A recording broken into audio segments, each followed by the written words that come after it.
En el nombre del Padre, y del Hijo, y del Espíritu Santo. Amén. Ven, Espíritu Santo, llénanos con tus fieles y enciéndenos el fuego de tu amor. Envía, Señor, tu Espíritu, y todo será creado y se renovará la faz de la tierra. Espíritu Santo, fuente de luz, ilumínanos. En nombre del Padre, y del Hijo, y del Espíritu Santo. Amén. Bienvenidos, mis queridos hermanos.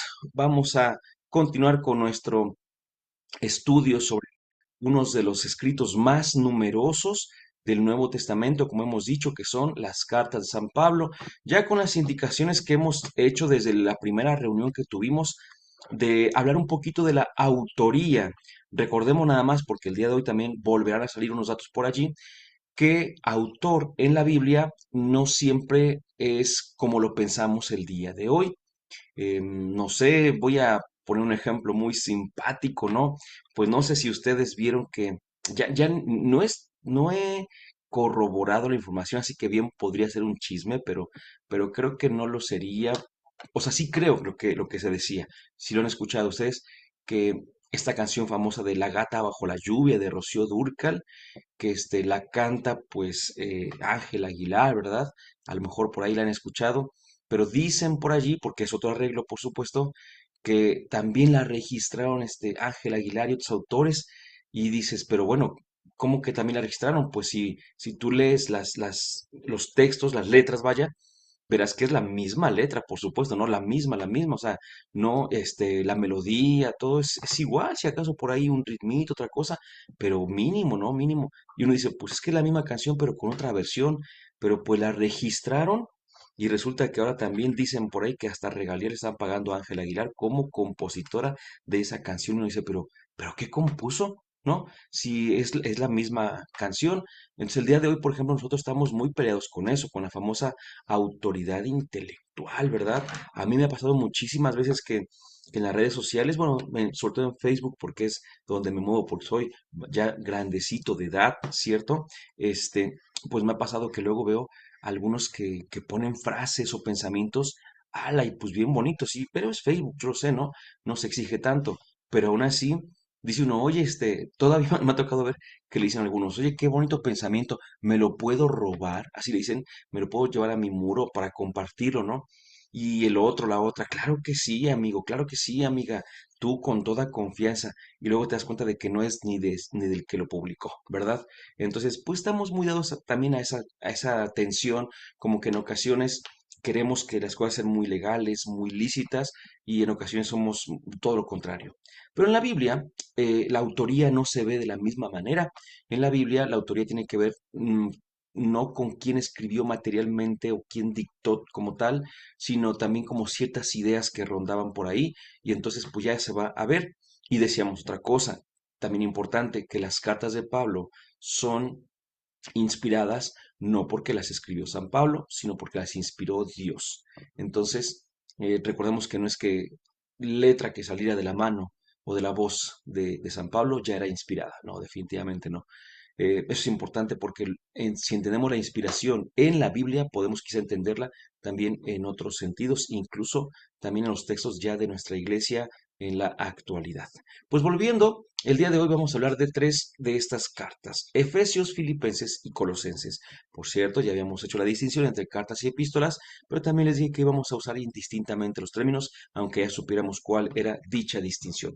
Así que empecemos con la carta a los Efesios. Por ahí, cuando yo les diga la carta que va, a ver si se acuerdan de algún pasaje así que les llame la atención de esas cartas, ¿verdad?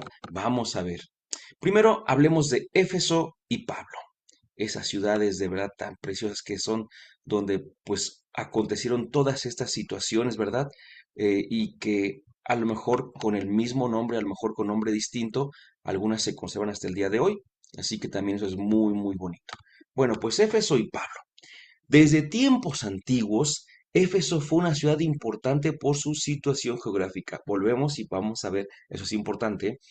En tiempos de Pablo, era la capital de la provincia romana de Asia. Acuérdense, provincia romana de Asia. Entre sus muchos edificios suntuosos descollaba el templo de Artemisa, diosa asiática de la fecundidad, que la podemos escuchar allí en Hechos 19.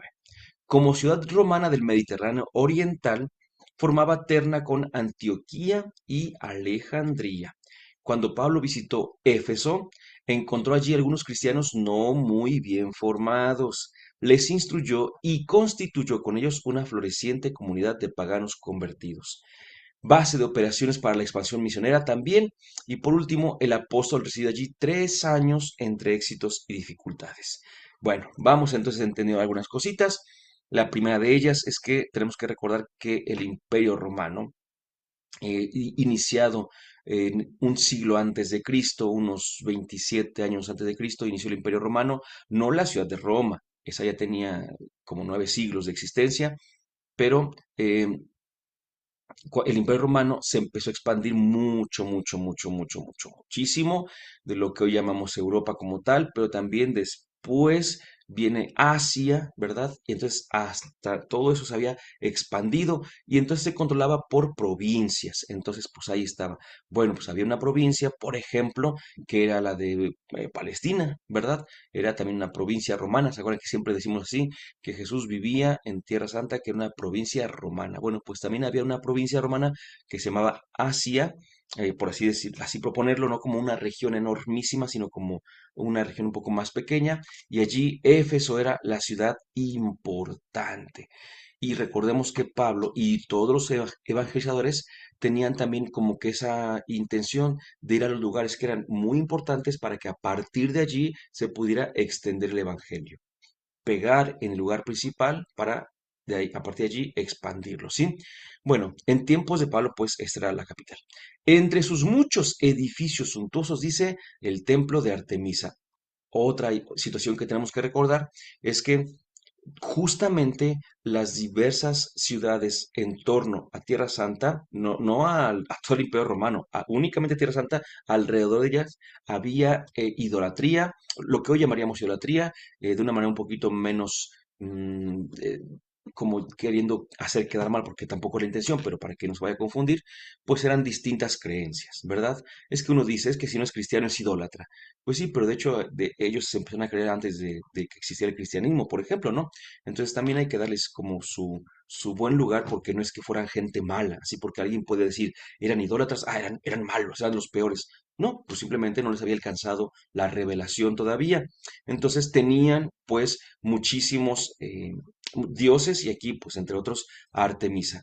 Y allí ya había una comunidad y esta comunidad tenía no sé si nos llega a parecer como que conocido entre nuestros días, tenía la característica de que eran cristianos, pero no estaban muy bien formados, ¿verdad?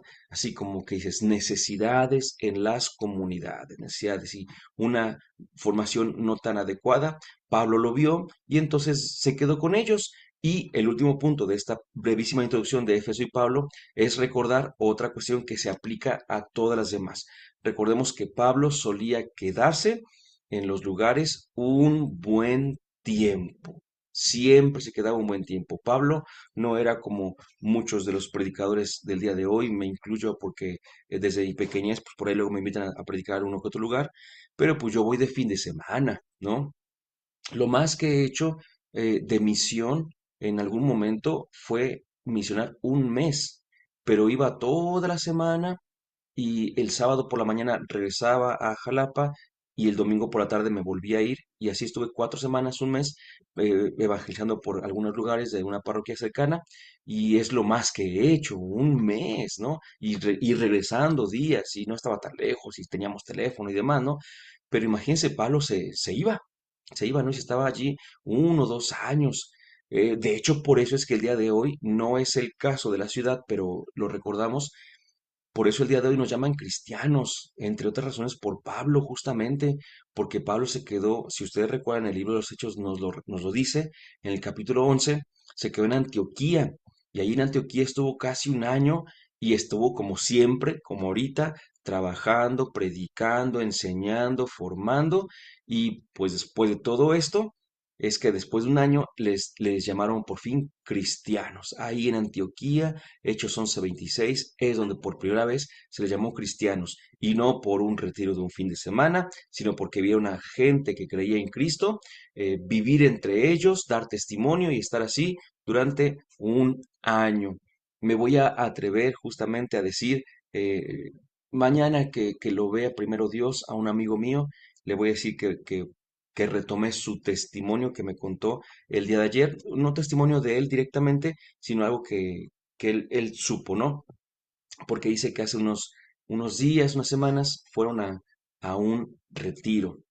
eh, y que estaba un señor ahí que fue como que a verlo, ¿no? Y que le, que le dijo, bueno, ¿puedo platicar con usted? Y mi amigo le dijo, sí, sí, adelante. Y dice, bueno, pues yo vine al retiro, ya pasó, era domingo, fíjense, ¿no?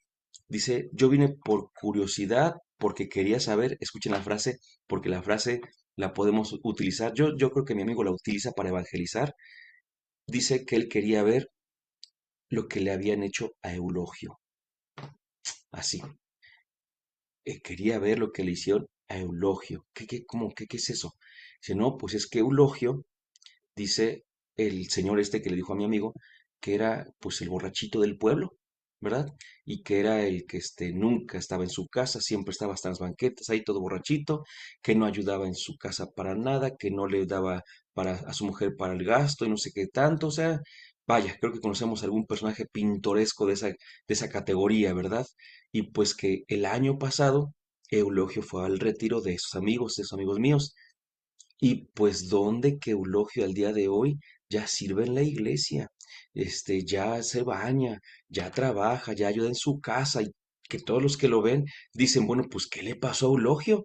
¿No? Entonces ese señor fue y le dijo, pues yo vine por curiosidad para ver qué le pasó a Eulogio, dice, y ya domingo, retiro de sábado y domingo, y le dijo, y ya vi qué le pasó. Ya vi qué le pasó, porque él también ya estaba experimentando todo eso, ¿no? Pues sí, porque ya después de la vivencia con los cristianos, pues uno se va dando cuenta también de cómo es la cosa, no es lo que te dicen que supuestamente es. Pues así era Pablo también. Él nos enseñó a dar testimonio en el sentido de que él permanecía con la gente bastante tiempo, y aquí con los de Éfeso, los Efesios justamente, dice que estuvo 3 años, y nunca hay que olvidar entre éxitos y dificultades, siempre, siempre. La disposición del texto de la carta a los Efesios, recordando que damos por descontado luego los saludos iniciales y las despedidas, vaya, son 6 capítulos, y se divide el cuerpo de la carta, ya quitamos saludos, insisto, el cuerpo de la carta se divide del capítulo 1, versículo 3, al capítulo 3, versículo 21, que es todo el capítulo 3. O sea, casi, casi los primeros 3 capítulos son la manifestación del misterio de Dios, donde se divide a su vez en dos grandes partes: A, el plan divino de salvación, y B, anuncio del misterio de Cristo. Ahí vemos un canto de bendición, acción de gracias, el don gratuito de salvación y reconciliación en Cristo de los gentiles. Después, en el anuncio, misión de San Pablo y oración del apóstol. La segunda parte, porque recuerden que la primera siempre es como esa doxología. Doxología es como una alabanza, pero muy bonita, ¿no? Así, a Dios, por supuesto. Después esas doxologías y esos agradecimientos y aceptación de la grandeza de Dios, pues viene ya, en este caso, la vida cristiana en la iglesia, los segundos, terceros capítulos, es decir, los segundos capítulos 4, 5 y 6, que son los segundos 3 capítulos, no segundos 3, los segundos 3 capítulos. La vida cristiana en la iglesia, que son la vida nueva en Cristo y en la iglesia, la santidad cristiana, la familia cristiana, y por último, pues, las conclusiones. Es que recuerden que las cartas siempre tienen así como que situaciones bien interesantes. Otra cosa que está un poquito extra de lo que deberíamos decir ahorita, pero para no olvidarlo, es que recordemos que, por ejemplo, cuando San Pablo escribió sus cartas, San Pablo no le puso capítulos y versículos. Recuerden eso, ¿verdad?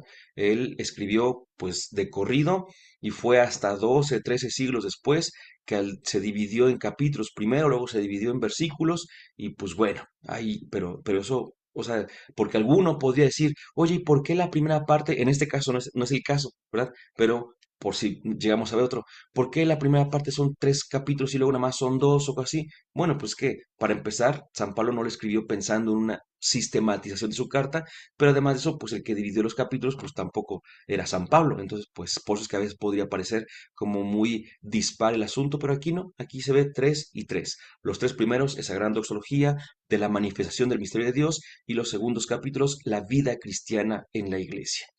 La última palabra que dijimos en la clase pasada, en la cual se cortó el audio, el video también del tema y que ahí es donde retomamos, era parenético. Y estaba yo a punto de compartirles que la parénesis eran afirmaciones, palabras que justamente se dicen para una práctica muy concreta. ¿Sí?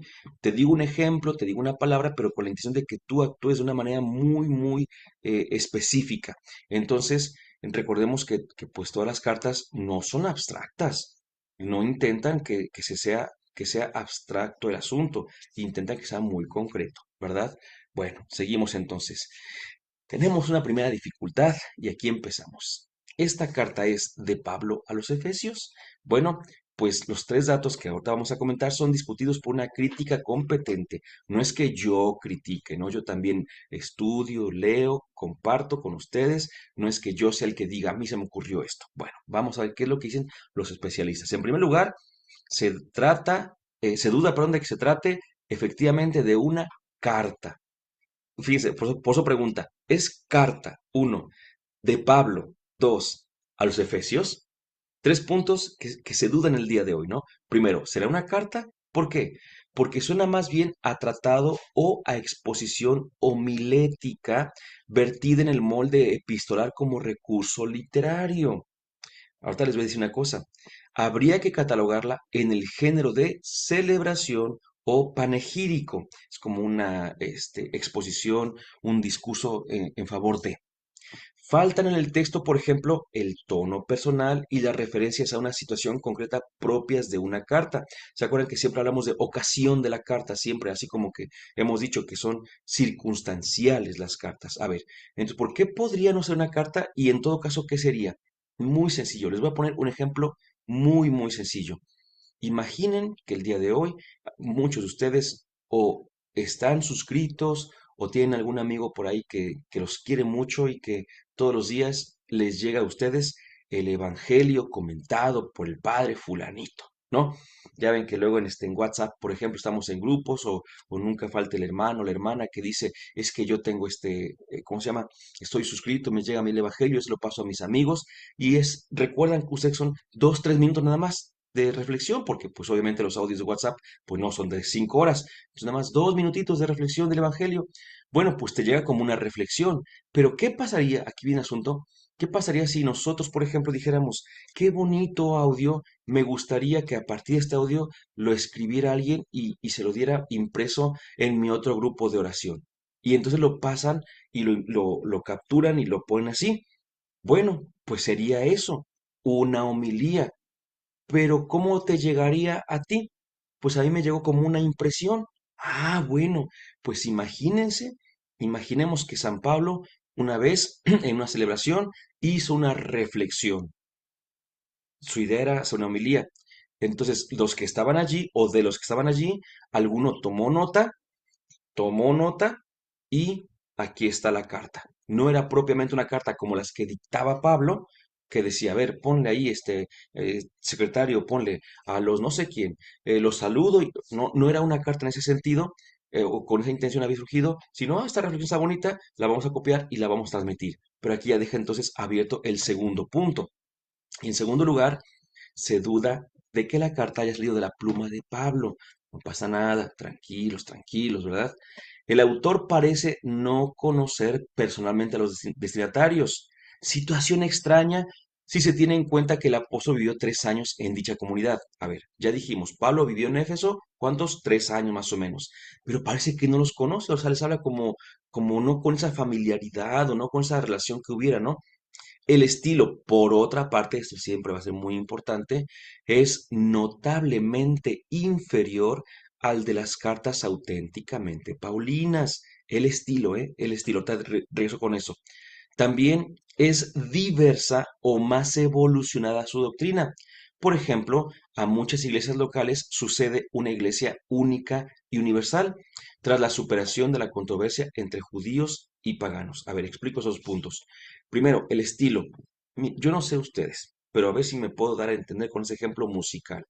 Si ustedes, hay ciertos grupos o artistas individuales que tú escuchas y sabes que es de ellos, la canción. Y se me vienen a la mente dos casos concretísimos porque con uno en su tiempo hacían mucha mofa, con los dos, hacían mucha mofa de Maná, por ejemplo, y de Ricardo Arjona. Decían, si tú escuchas una canción de Maná, ya escuchaste todas las canciones de Maná, porque tienen su estilo, tienen su estilo. Si tú escuchas una canción de Arjona, ya escuchaste todas las canciones de Arjona. ¿Por qué? Porque tiene su estilo. Pero a veces no es tanto el estilo, sino que es muy repetitivo el asunto. Mucho, muy repetitivo.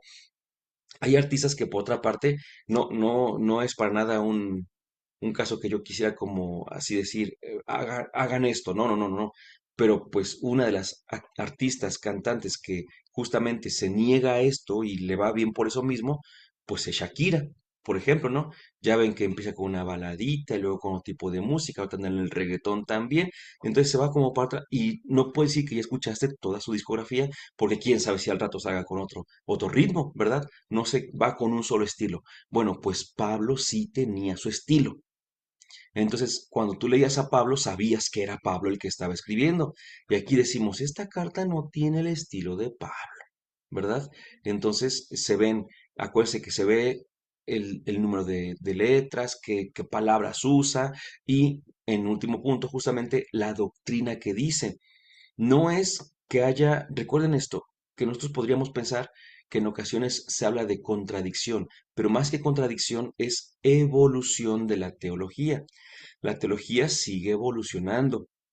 Para el próximo sábado, primero Dios, hoy, hoy estamos a 25 de noviembre, entonces el próximo sábado 29, si no me equivoco, me hicieron una invitación en la parroquia de la diócesis de Córdoba para hablar, entre otras cosas, de este puntito que salió sobre la corredención de María.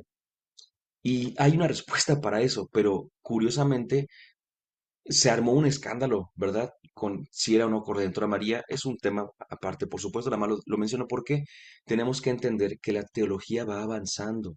La teología sigue avanzando también. Nuestra comprensión de la revelación avanza. Entonces, eso ha pasado todo el tiempo. Así que no se preocupen por eso, no pasa nada.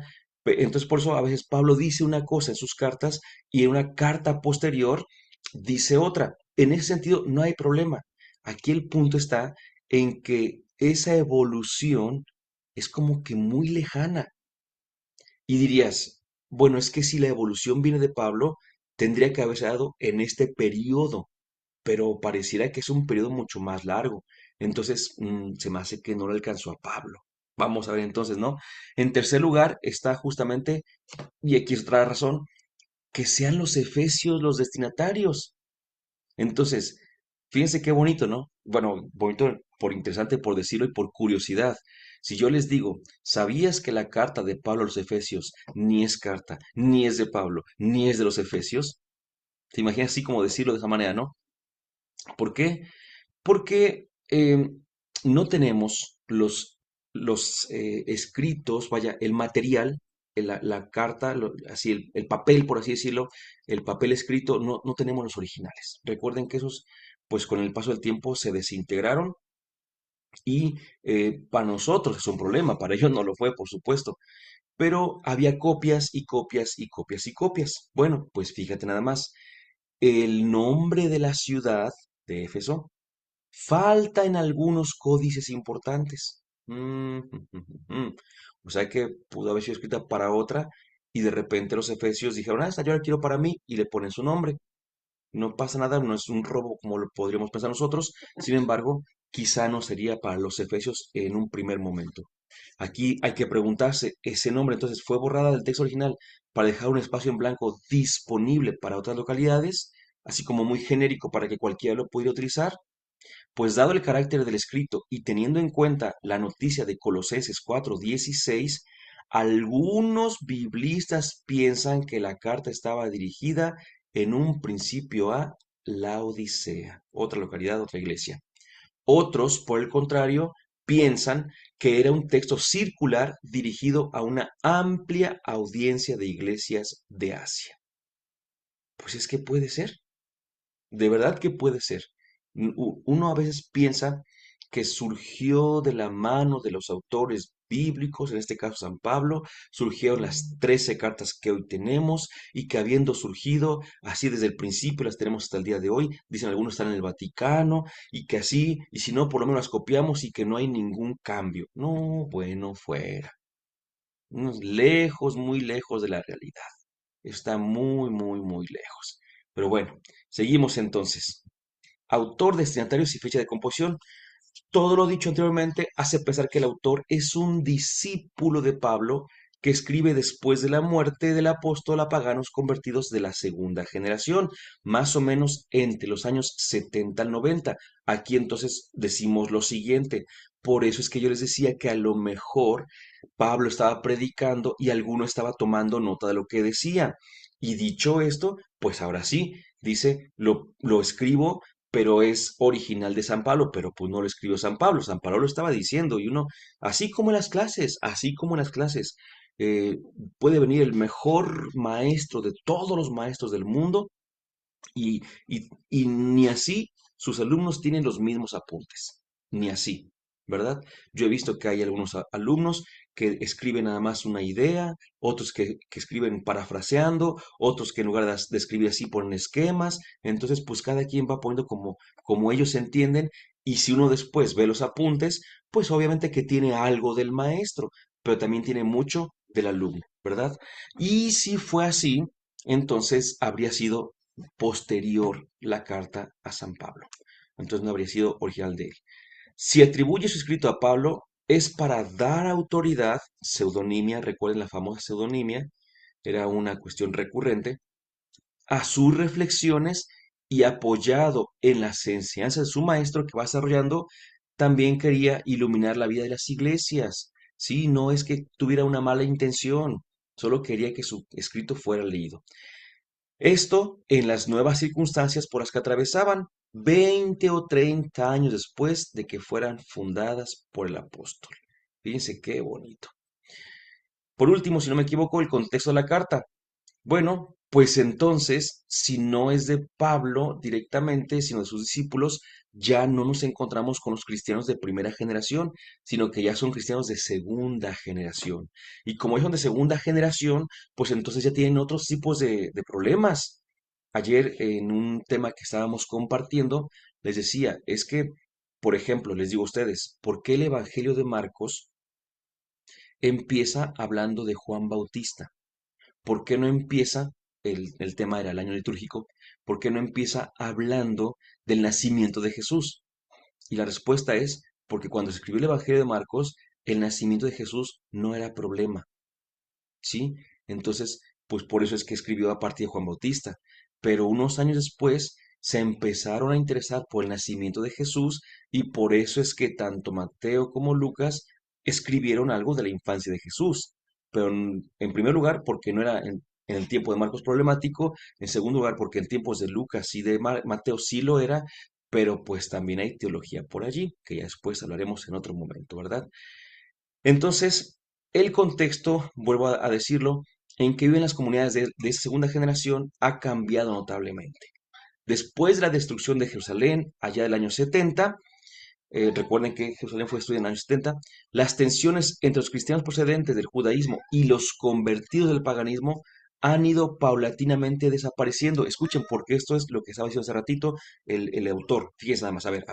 Recordemos que luego hubo dos corrientes en el cristianismo. La primera está la que llamábamos cristianos judaizantes y la segunda es la que llamamos cristianos helenistas. Los cristianos judaizantes, recuerden, son aquellos que querían que para que se hicieran cristianos tenían que hacerse en primer lugar judíos. Y los helenistas son los que decían no hace falta.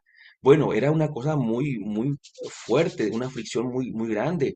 Tanto que en el libro de los Hechos, capítulo 15 ahí está que tuvieron que reunirse en lo que algunos llamamos el primer concilio de la iglesia, porque se reunieron porque estaba bien fuerte el asunto, ¿no? Pero para estos tiempos, para los años 70, eso ya no es problema como tal. Sigue por ahí alguno que otro, por supuesto, pero ya no es un problema como lo podríamos pensar en aquellos días.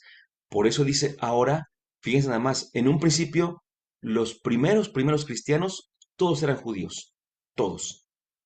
Los siguientes cristianos ya fueron cristianos de Roma y de otros lugares. Bueno, escuchen esto, pues ahora los judeocristianos son una pequeña minoría, ya no son los únicos, ya no son la mayoría, son una pequeña minoría dentro de una comunidad de creyentes que se ha desplazado y esparcido definitivamente más allá de las fronteras de Palestina. Esta situación hacía urgente una reflexión sobre el misterio de la Iglesia, que consciente ya de su universalidad, necesitaba ahondar en el vínculo de comunión que la mantenía unida y plural al mismo tiempo. Pero sobre todo, también se tenía que profundizar en el alcance de su misión universal. Pues sí, mira, te voy a poner un ejemplo, perdóname que yo suelo poner este tipo de ejemplos, claro está, pero imagínate que el clásico punto de que una señora cocina en su casa y cocina muy rico y todos le chulean su pozole, ¿no? No, es que es un pozole riquísimo. ¿Por qué no cuando hagas me vendes un litrito? Ay, sí, sí, y yo también voy a querer uno. Ay, la señora, ay, pues es que, bueno, pues bueno, no sé, yo les regalo un litrito, no se preocupen, cuando yo haga yo se lo regalo. No, no, cóbramelo, porque si no, yo lo iría a comprar a la tienda y yo lo pagaría allá, entonces también te lo pago a ti, no te preocupes. Bueno, ¿en cuánto se los doy? Y entonces, fíjate cómo empieza a cambiar la mentalidad de decir, yo hago mi pozole y lo quiero dar a, como ahora el pozole tiene que salir de casa, pues, ¿cuánto lo venderé?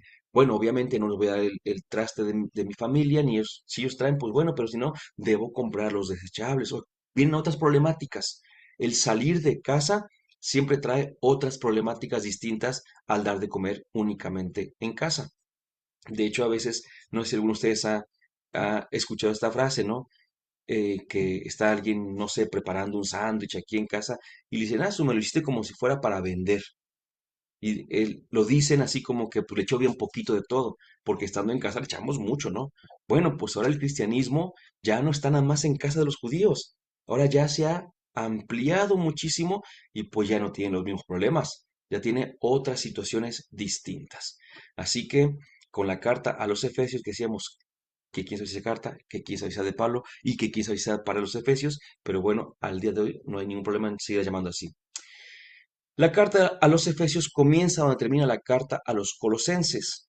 Ambas se complementan, así que pues ahí se puede leer las dos, ¿verdad? Si aquella, la de los Colosenses, habla de Cristo, esta habla de la iglesia. Y ahorita vamos a recordar eso un poquito. Dios tenía un plan escondido por siglos, revelado y ejecutado en y por Jesucristo. Ahora, este plan se despliega en y por la iglesia. Si Colosenses resalta la dimensión cósmica de la mediación salvadora de Cristo, al principio de la carta viene un texto bien hermoso de Cristo. Por su parte, Efesios coloca la misión de la iglesia en el centro mismo del universo, como sacramento de salvación de ese cosmos que Cristo llena con su poder vivificador. Lean el principio de la carta de los Colosenses, que también ahorita vamos a decir algo sobre ella, está bien bonito. Es así como el autor nos presenta a la Iglesia universal, pueblo de Dios y esposa del Mesías, nueva creación de una humanidad unificada, edificio compacto y cuerpo en crecimiento que sea a la plenitud de aquel que llena completamente todas las cosas, que no es otro que Cristo, la cabeza de esta Iglesia. Más que por la suma de iglesias locales o por la coexistencia de judíos penitentes y paganos convertidos, la unidad se realiza derribando muros, aboliendo divisiones, infundiendo un espíritu único. No en vano, y esto está para apuntarlo, la carta a los Efesios ha sido llamada la carta magna de la unidad. Qué precioso, qué precioso. Seguimos, Filipos. Pues tenemos poco tiempo, ya saben, estamos ahí por poquito. Es decir, la carta a los filipenses, por supuesto, ¿no? Carta a los filipenses. Pasamos página con ganas de quedarnos, pero pues hay que adelantar. Bueno, pues Filipo es la ciudad que lleva el nombre de Filipos, justamente en honor al padre de Alejandro Magno. Recordemos que al que le llamamos imperio griego, tuvo como capitán, por así decirlo, como estandarte de este imperio, Alejandro Magno, como el gran conquistador, y bueno, pues es el de los que ayudó a que el imperio griego se expandiera muchísimo, ¿no? Y su padre era Filipos. Bueno, pues así se le llamó a esta ciudad. en honor a él, por supuesto. Y era desde el año 31 antes de Cristo colonia de Roma con derecho a ciudadanía, porque recuerden que después de los griegos, los romanos llegaron a hacerse del poder de todos esos territorios. Por ello pasaba la vía Ignacia. Esta vía unía Italia con Asia, ¿sí? La población era en parte romana, como indican las monedas con inscripciones latinas. Según Hechos 16, Filipo fue la primera ciudad europea, fíjense nada más, porque el trabajo de los cristianos estaba por Asia y demás, visitada y evangelizada por Pablo. Filipos fue la primera ciudad europea. Por Pablo y Silas, cuando andaban juntos, ¿verdad? Hacia allá del año 49 más o menos. Una mujer de buena posición fue la primera convertida europea al Evangelio por la palabra del apóstol. Allí se formó una comunidad cordial y generosa a la que Pablo se sintió estrechamente vinculado y solo de ellos aceptó ayuda económica. Vean, ¿no? Ahí están los textos 4.4, perdón, 4.14 y arriba van dejando. No, hasta ahorita no había dicho de ningún versículo, capítulo, pero ahí están y ustedes pueden en la repetición ponerle pausa y ver hacia dónde dirigirse para buscar lo que vamos diciendo. ¿Cómo está dispuesta la carta a los filipenses? Una carta muy pequeña, 4 capítulos nada más, solo 4. Y el capítulo 1, ahí tenemos el saludo que siempre hemos comentado, sello de la acción de gracias, y después se alude a la situación de San Pablo en la cárcel. Recuerden esto, porque ya hemos dicho que San Pablo ha estado en la cárcel.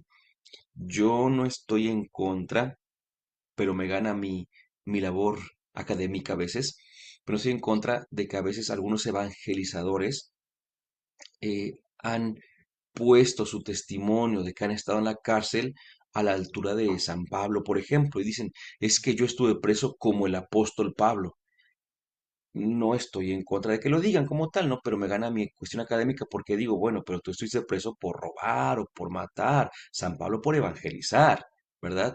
No es lo mismo que digamos así, así que pues bueno, pero el chiste está en que la experiencia de estar preso la llevan, por supuesto, ¿no? Entonces Pablo estuvo preso varias veces.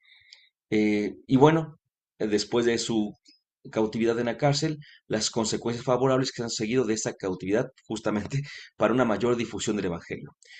En un segundo momento, San Pablo exhorta a comportarse de manera digna de los hijos de Dios, que sean así, que parezca que son hijos de Dios, presentando como modelo, obviamente, a nuestro Señor Jesucristo mediante un himno en el que se canta su humillación y su posterior exaltación.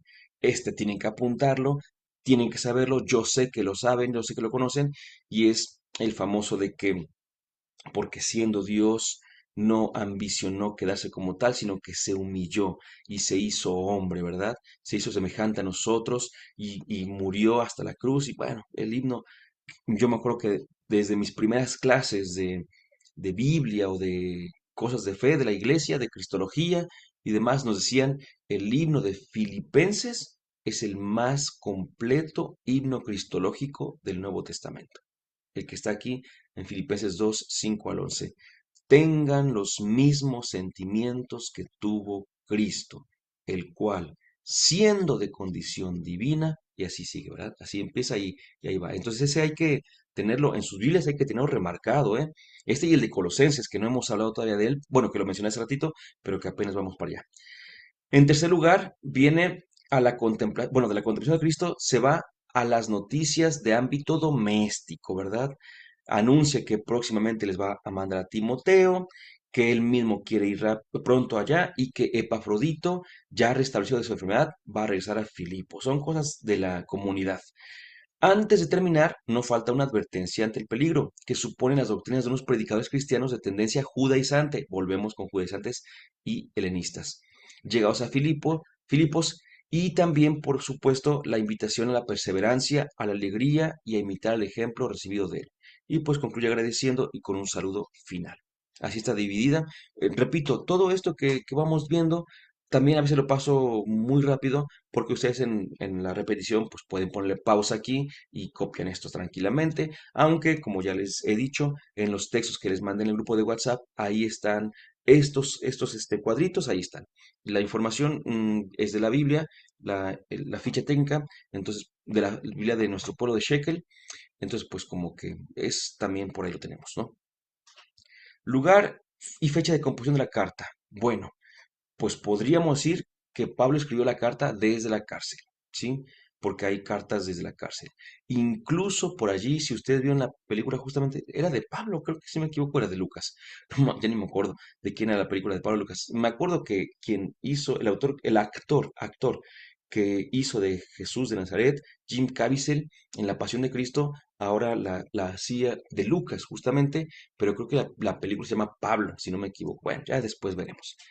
Y ahí se dan cuenta que Pablo estaba encarcelado justamente, ¿no? Bueno, Pablo escribió la carta desde la cárcel. ¿Dónde? Bueno, pues algunos biblistas piensan, siguiendo la tradición, que se encontraba ya en Roma.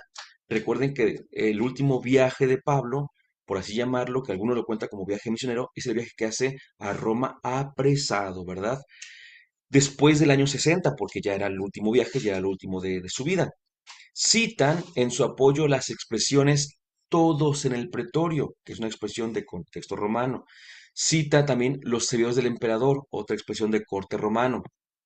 Asimismo, su perplejidad ante una muerte próxima, que pues ya se dejaba saber justamente por la cuestión por la cual había sido apresado. Entonces dicen, bueno, está en la cárcel, no sabemos dónde tal cual, pero suponemos que es en Roma. Pero estas expresiones se pueden aplicar también a Éfeso. Es decir, que en Éfeso también podría haber dicho estas expresiones del pretorio, del emperador y su muerte cercana. Y Pablo sabía mucho de cárceles y de peligros de muerte. Por eso, la mayoría de biblistas se inclina por una prisión en Éfeso. No mencionada por Lucas en los Hechos, por cierto. Esta hipótesis, ahí viene el asunto, explica mejor el viaje de Epafrodito, el intercambio de noticias, su intención de hacerles una visita pronto, porque si ya siente que se va a morir definitivamente, ya para qué dice que va a ir, entre otros, ¿no? Sobre el peligro de muerte, tenemos la referencia en la segunda carta a los Corintios 1:8 y siguientes.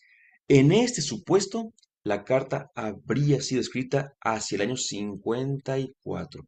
Entonces, si le escribió en la cárcel, ya dijimos, le escribió en la cárcel. Si le escribió en la cárcel en Roma, tuvo que haber sido de los 60 para arriba.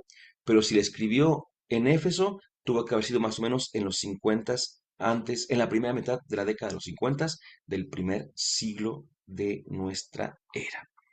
Ay, Dios, no es tan fácil esto, no es tan fácil, ¿eh? Ocasión y contenido de la carta. Sobre la ocasión nos informa la misma carta. Un asunto al parecer trivial, el viaje y la enfermedad de Epafrodito. Un motivo simple y grave, que era la necesidad de desahogar su agradecimiento sin renunciar a su oficio de exhortar y animar. Aquí hago rápidamente una indicación muy sencilla, muy, muy sencilla, que si alguien ya leyó la carta, al momento de decir esto, dirá, ah, sí es cierto, sí, sí, sí, sí, así como que lo va como captando más fácilmente, ¿no? Y si alguien no la ha leído, no se preocupe porque esto le queda como antecedente y cuando la lea dice, ah, sí, ya me habían dicho de esto, ya me habían dicho que él hablaba de esto y hablaba del otro, entonces ya es más fácil también la lectura. Lo que sí es que antes o después, pero lean, lean directamente, casi que del texto que vamos hablando, texto que vamos leyendo directamente de la escritura. Se trata de una carta que discurre, esto está bueno, sin un plan determinado, con cambios de tema, de tono, de situación. Por eso, algunos biblistas han pensado que se trata de dos o tres cartas, todas de Pablo, pero artificialmente reunidas bajo un epígrafe por un recopilador posterior. Artificialmente significa que alguien lo hizo y no Pablo. Sí, es lo único que significa, no crean otra cosa.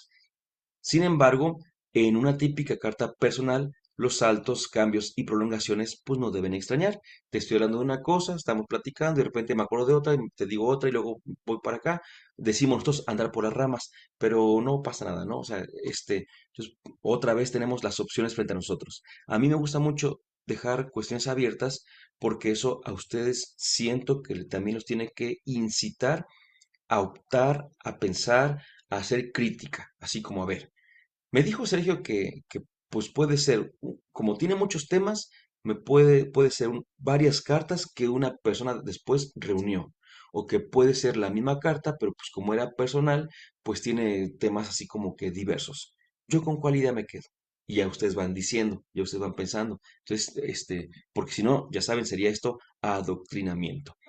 Lo que es indiscutible es el atractivo particular de esta carta como expresión de los sentimientos del apóstol.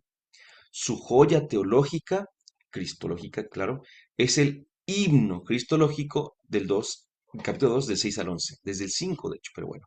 Síntesis audaz y madura que algunos consideran un himno cristiano incorporado a ella. ¿Qué es esto? En las primeras iglesias, en las reuniones, se cantaban ya himnos y alguien compuso un himno, así como el día de hoy componemos cantos, y alguien compuso un himno y esos himnos eran conocidos por las diversas comunidades. Entonces, nunca fue raro que esos himnos fueran incorporados a los textos de las cartas y demás. Así que podría ser también un himno conocido desde antes o podría ser que lo hubiera inventado Pablo en ese momento. En términos de apostolado, es importante el valor del testimonio y la prioridad de que Cristo sea predicado, donde y como sea, así como la participación del apóstol en la muerte y resurrección de Cristo. También afloran algunos asuntos particulares de la comunidad, como siempre. Por ejemplo, ya he mencionado peligro de los judaizantes y la necesidad de la concordia, o sea que estaban medio con rencillas y demás. Si vieran cuántas veces catequistas, ministros, grupos que me invitan a compartir con ellos antes de empezar mi temática, sea la temática que sea, una vez ya estaba yo subiendo las escaleras para subirme a un podio para empezar mi temática y se me acerca una catequista. Si ustedes esperan cuántas veces catequistas, mis grupos agarran y me dicen, por ahí les dices que ya se perdonen, porque hay dos catequistas, porque hay dos ministros, porque hay dos hermanos que tienen tiempo que no se hablan, ¿no? Esas rencillas y demás, pues se dan. Y también las comunidades de Pablo se daban y pues también a veces tiene que tomar partida en ese asunto. Por último, y rápidamente, no tan breve, pero rápidamente, la carta a los colosenses. Los colosenses eran originarios de Colosas, que era una pequeña ciudad de Frigia, en la provincia romana de Asia, otra vez en la provincia romana de Asia, hace rato también teníamos este lugar, situada a unos 200 kilómetros al este de Éfeso y habitada por pobladores autóctonos, colonos griegos también, y además judíos de la diáspora. Por lo que dice la carta, Colosas no fue evangelizada por Pablo, sino por Epafras, un discípulo suyo. Entonces, por eso es que tenían como la vena paulina también. Bueno, disposición de la carta a los colosenses. Otra carta muy pequeña, 4 capítulos. La dividimos en cuatro. La primera parte, los cristianos de Colosas y la reconciliación obrada por Cristo. Aquí es donde les digo, miren, oración por los colosenses y luego el himno a Cristo. Así que en Colosenses 1 del 15 al 20, también subrayen en su Biblia Colosenses 1 del 15 al 20. De hecho, las Biblias lo traen así como que hasta en verso. Suelen traerlo como en verso, no lo traen así como que a renglón seguido, sino que es así más porque son himnos que tienen que cantarse también, ¿no? Bueno, entonces lo más importante de esta primera sección es justamente este canto, este cántico. La segunda parte es la autoridad de San Pablo y la exhortación a ser firmes en la fe. Tercera parte, sobre las vanas filosofías, es importante, fundadas en los elementos del mundo. Ya pasen las herejías por ahí, ¿eh? Y por último, la nueva vida del cristiano, fundamento en su unión con Cristo. 4 secciones para poder hablar de la carta a los colosenses. Así que cuando la vean, por cierto, recuerden que Biblia que tengan, todas, además del capítulo y el versículo, todas tienen unos como títulos o subtítulos. La mayoría de las Biblias coinciden en los títulos o subtítulos, pero en ocasiones no. No pasa nada, porque esos títulos o subtítulos se los pusieron unos biblistas, no San Pablo. Entonces, a lo mejor yo aquí les digo la nueva vida del cristiano fundamentada en su unión con Cristo, y a lo mejor una de sus Biblias dice la nueva vida del cristiano, pero a lo mejor otra dice consejos prácticos, ¿no? Pues es lo mismo en ese sentido, pero a veces depende de los estudiosos que arman la Biblia en ese sentido es que le ponen otros títulos y otras pues numeraciones, no numeraciones de capítulos y versículos, sino de temas, por así decirlo, ¿no? Entonces, cuando ustedes lean la carta a los colosenses, podrán ver esta división que les estoy marcando, aunque probablemente su Biblia traiga otra división. Eso es lo que iba a decir. Puede que su Biblia tenga una división diferente, no pasa nada. Autor, lugar y fecha de composición. Miren, ahí se ve esto es justamente la provincia de Asia, y ahí tenemos arribita la Odisea, donde probablemente es la carta, Éfeso, Colosas, Mileto también, por ahí tenemos, y bueno, Jerusalén, fíjense dónde está, acá abajo a la derecha, ahí está Jerusalén, así que desde allí ya habían empezado a predicar, a veces iban por barcos por aquí, a veces iban por arriba caminando, o con algunos animales, pero pues llegaban hasta allá, e imagínense, aquí arriba a la izquierda se ve la bota, ¿ya vieron? Arriba a la izquierda está la bota de Roma. Hasta acá también llegaron, bueno, de Italia ya siempre decimos lo mismo. Ya está. Bueno, autor, lugar y fecha de composición. La carta plantea dos problemas serios y bastante discutidos. Otra vez problemas. Pues sí, pues sí. Cuando uno estudia de la Biblia, tiene que saber que no todo es tan sencillo como podría aparecer en un primer momento. ¿Quién la escribió? Primer problema. Y segunda, ¿quiénes son los maestros de errores que se menciona en ella? Es decir, la carta a los colosenses habla de unos tales maestros de errores. ¿Quiénes son esos? Vamos a ver. Sobre la primera pregunta, los biblistas no se ponen de acuerdo, pues todos tienen buenas razones para afirmar o negar la autoría de Pablo.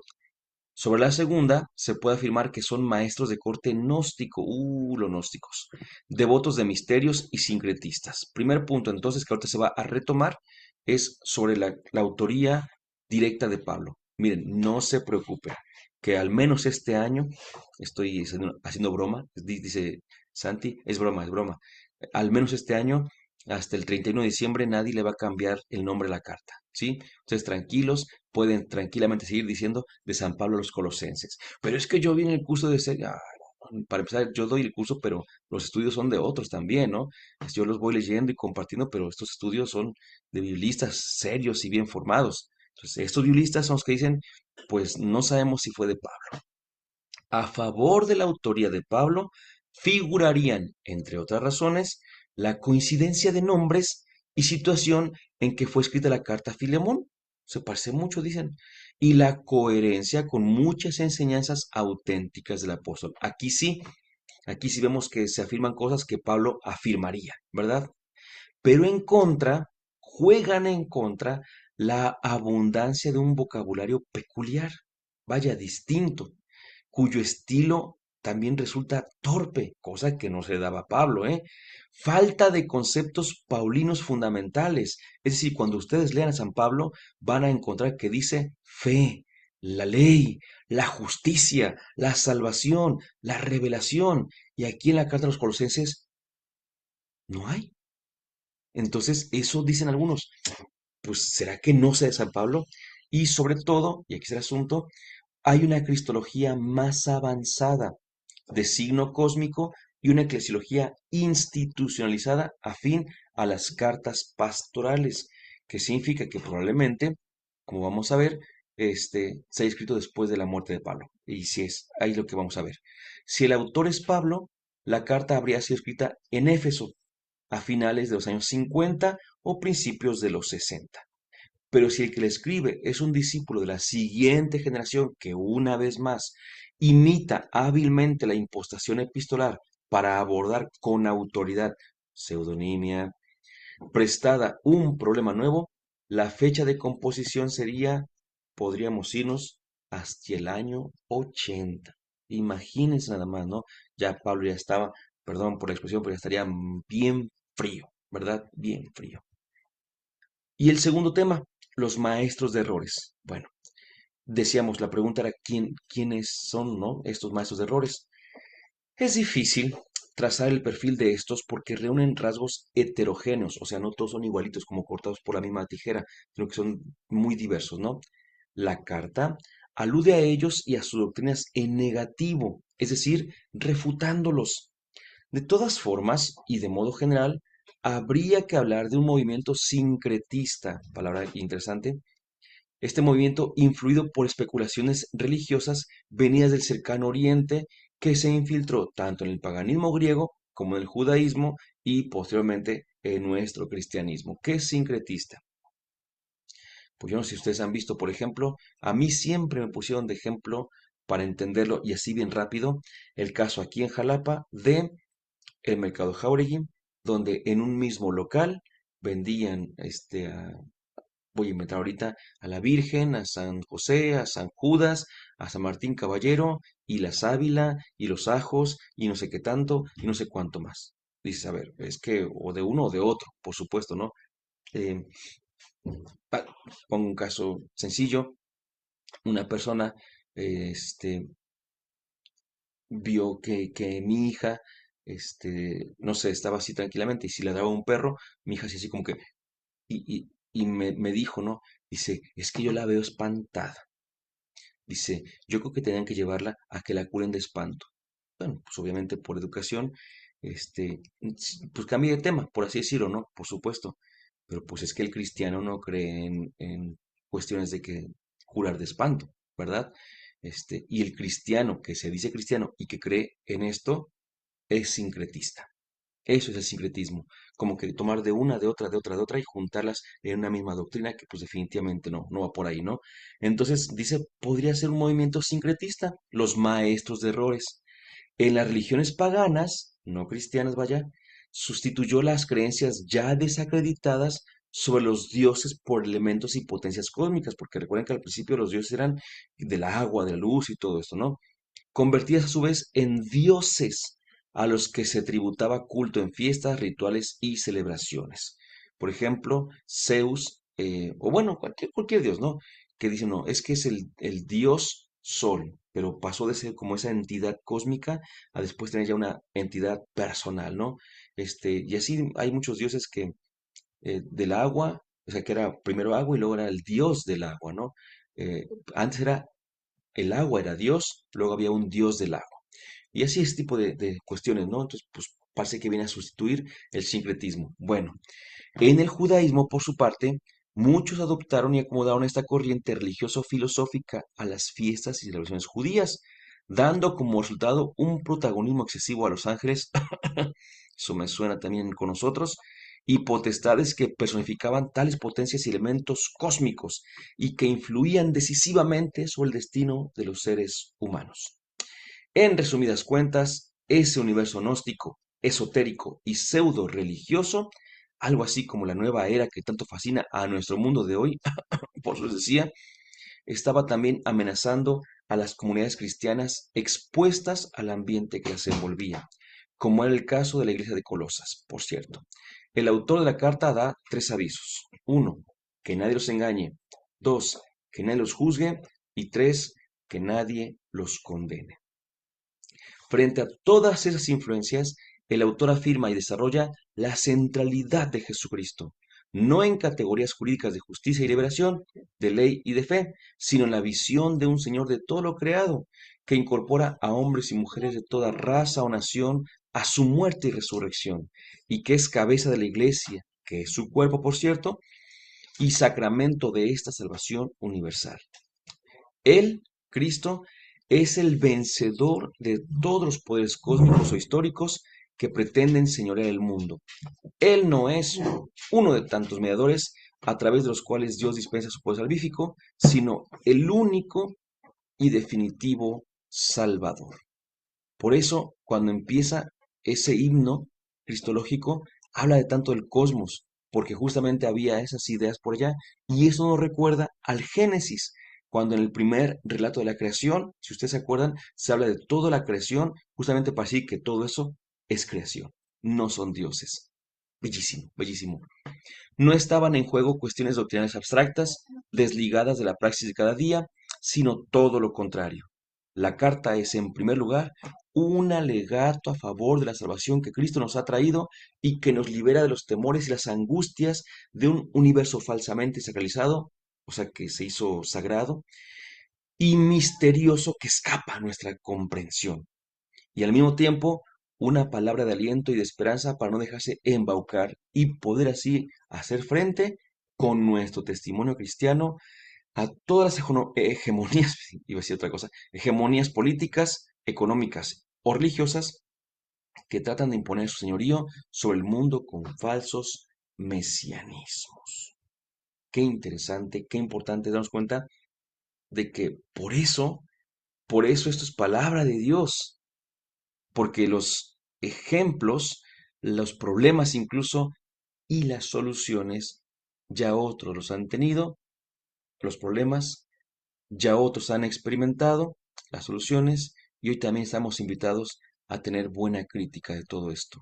Saber que nuestro mundo también tiene problemas muy parecidos a los de hace muchos siglos, milenios ya, pero que también podemos salir adelante. Dulce Madre, no te alejes, tú y nosotros no apartes. Ven con nosotros a todas partes y nunca solo nos dejes. Ya que me proteges tanto como de la Madre, haz que me bendiga el Padre, el Hijo y el Espíritu Santo. Amén.